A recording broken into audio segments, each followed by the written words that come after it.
চব্বিশের গণঅভ্যুত্থান নতুন বাংলাদেশের পরে আমরা চাই না এই দেশের মানুষ এই স্বাস্থ্য খাতে আর অবহেলা পাক। আমরা চাই এদেশের মানুষ সুচিকিৎসা পাক। 24-এর আন্দোলন বৈশাখ থেকে শুরু হয়েছিল, এই স্বাস্থ্য খাতের আন্দোলন বৈশাখ থেকে শুরু হয়েছে। ইনশাআল্লাহ আমরা জয়ী হয়ে ঘরে ফিরবো ইনশাআল্লাহ। হাজার রোগী হাসপাতালে বসে মারা যাচ্ছে, ওষুধ পাচ্ছে না, ঠিকমতো সেবা পাচ্ছে না, নার্সরা বসে বসে ক্যান্ডিডেট লুডো খেলে, অথচ আমাদের রোগীদের ওরা সেবা দিতে যাচ্ছে না। আমাদের হাজার হাজার রোগী মারা যাচ্ছে সেবার অভাবে। আমরা এই সেবা সংস্কার করে ঘরে ফিরবো। আমাদের এই আন্দোলন যখন প্রথম শুরু হয়েছিল তখন একটা বাচ্চা মারা গিয়েছিল, আমরা সেই থেকেই আন্দোলন শুরু করেছি। এখন পর্যন্ত আমরা যখন প্রথমেই আন্দোলন শুরু করেছি 10 জনে মিলে আন্দোলন শুরু করেছিলাম।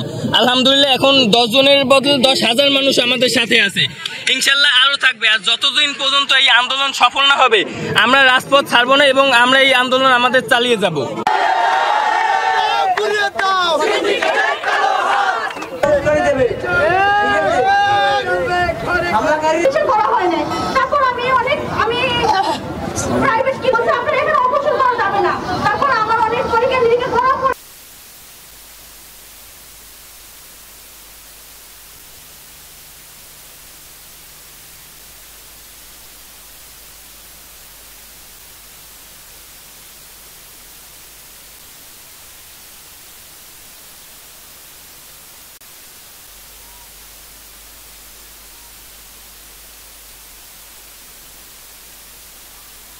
চব্বিশের গণঅভ্যুত্থান নতুন বাংলাদেশের পরে আমরা চাই না এই দেশের মানুষ এই স্বাস্থ্য খাতে আর অবহেলা পাক।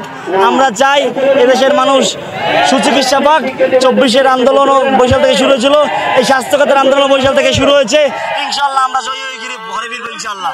হাজার রোগী হাসপাতালে বসে মারা যাচ্ছে, ওষুধ পাচ্ছে না, ঠিকমতো সেবা পাচ্ছে না, নার্সরা বসে বসে ক্যান্ডিডেট লুডো খেলে, অথচ আমাদের রোগীদের ওরা সেবা দিতে যাচ্ছে না। আমাদের হাজার হাজার রোগী মারা যাচ্ছে সেবার অভাবে। আমরা এই সেবা সংস্কার করে ঘরে ফিরবো। আমাদের এই আন্দোলন যখন প্রথম শুরু হয়েছিল তখন একটা বাচ্চা মারা গিয়েছিল, আমরা সেই থেকেই আন্দোলন শুরু করেছি। এখন পর্যন্ত আমরা যখন প্রথমেই আন্দোলন শুরু করেছি 10 জনে মিলে আন্দোলন শুরু করেছিলাম। আলহামদুলিল্লাহ এখন 10 জনের বদলে 10,000 মানুষ আমাদের সাথে আছে, ইনশাল্লাহ আরো থাকবে। আর যতদিন পর্যন্ত এই আন্দোলন সফল না হবে আমরা রাজপথ ছাড়বো না এবং আমরা এই আন্দোলন আমাদের চালিয়ে যাব।